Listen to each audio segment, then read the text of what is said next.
আসসালামু আলাইকুম। মধ্যপ্রাচ্যে আবার যুদ্ধের দামামা নতুন করে বাড়ছে এবং খুব তীব্রতা ধারণ করছে। অন্যদিকে নেতানিয়াহু এবং ট্রাম্পের গদি প্রায় নড়বড়ে একটা অবস্থা। আজকে দখলদার এবং যুক্তরাষ্ট্র তারা কি করছে?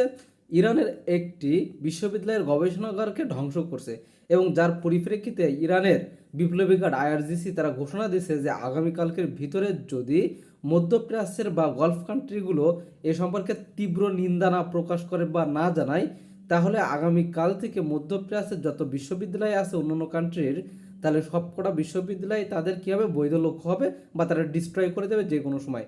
এবং সাথে সাথে বলছে মধ্যপ্রাচ্য বা ইসরায়েলের যত আমেরিকান প্রতিষ্ঠান আছে সবগুলোকেই তারা বৈধ লক্ষ্য এবং যে কোনো সময় সেখানে হামলা করতে পারে। এবং ইসরায়েলের ভিতরে বা দখলদার বাহিনীর ভিতরে যে কটা বিশ্ববিদ্যালয় আছে সেগুলো এখন তাদের বৈধ লক্ষ্য, যে কোনো সময় আইআরজিসি সেখানে ক্ষেপণাস্ত্র হামলা চালাতে পারে। তাছাড়া অন্যদিকে এই যে যুদ্ধের যখন এই অবস্থা, তখন আবার পেন্টাগন নতুন করে তারা চিন্তা করছে যে স্থল সেনা পাঠানোর জন্য ইরানে। ইরান তার পাল্টা প্রেক্ষিতে বলছে যে তোমরা আসো, তাদের জন্য 1 লাখ তারা সেনা রেডি করে রাখছে।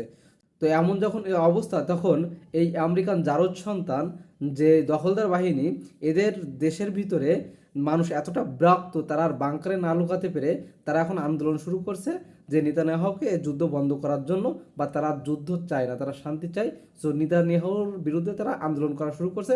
সেখান থেকে ইতিমধ্যে পুলিশ অনেকজনকে গ্রেপ্তার করছে।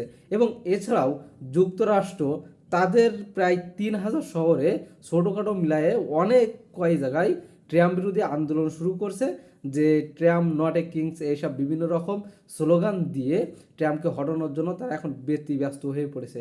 সুতরাং দেখা যাক মধ্যপ্রাচ্যের যুদ্ধ আর কতদূর কি গড়ায়। দেখা যাক মধ্যপ্রাচ্যের যুদ্ধ আর কতদিন কি গড়ায়, তবে দেখা যাক শেষ পর্যন্ত কি হয়।